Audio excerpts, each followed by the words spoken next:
Hey folks, it's going to be quick because I got to be downstairs, but thank you very much for being here. This morning, the deal that I first put forward last May for the Middle East has finally come to fruition.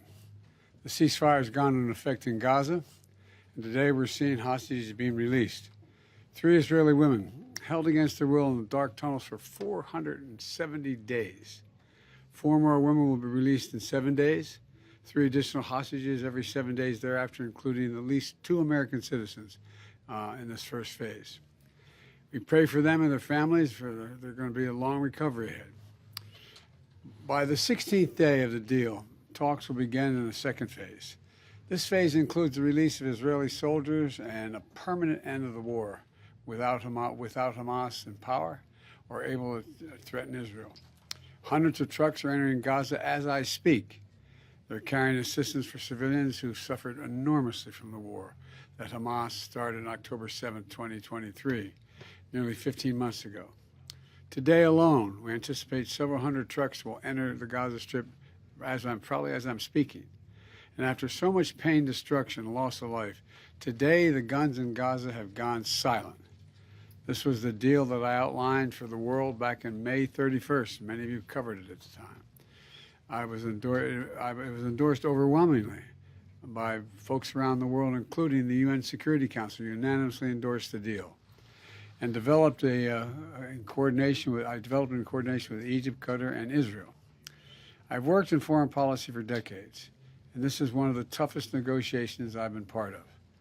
Many of you who followed these negotiations will attest that the road to this deal has been not easy at all, a long road. But we've reached this point today because of the pressure Israel built on Hamas, backed by the United States. Some said my policy of a firm support for Israel was relentlessly pursuing diplomacy, risked drawing America into a wider war in the region. I listened to those voices, many of whom I respected a great deal, but I concluded abandoning the course I was on would not have led us to the ceasefire we're seeing today. But instead, it would have risked a wider war in the region that so many feared. Now the region has been fundamentally transformed. Hamas's longtime leader, Sinwar, is dead.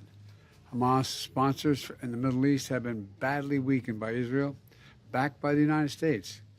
Hezbollah, one of Hamas's biggest backers, was significantly weakened on the battlefield, and its leadership was destroyed.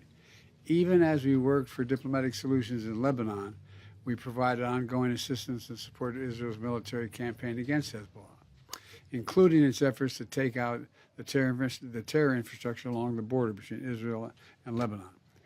Israel's campaign was extremely successful, so much so that by the end of November, the United States had brokered a ceasefire in Lebanon. Hezbollah did what it said it would never do. It cut its deal and abandoned Hamas. And today, in Lebanon, there's finally a new president and prime minister, both of whom support a sovereign Lebanon without Hezbollah running the show or playing any part in it. The Assad regime next door in Syria is gone, removing Iran's ready access to Lebanon. Iran is in the weakest position in decades after the U.S. military helped defend Israel from Iranian missiles and supported Israel's military response inside Iran. Just look across the region. In Lebanon, there's an opportunity for a future free from the grip of Hezbollah.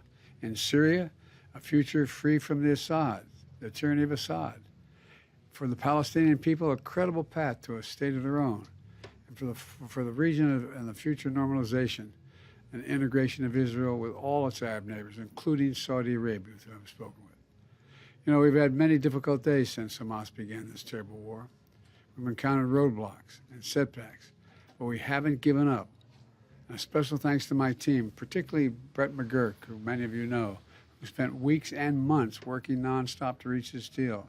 Many of those weeks and months out of the country.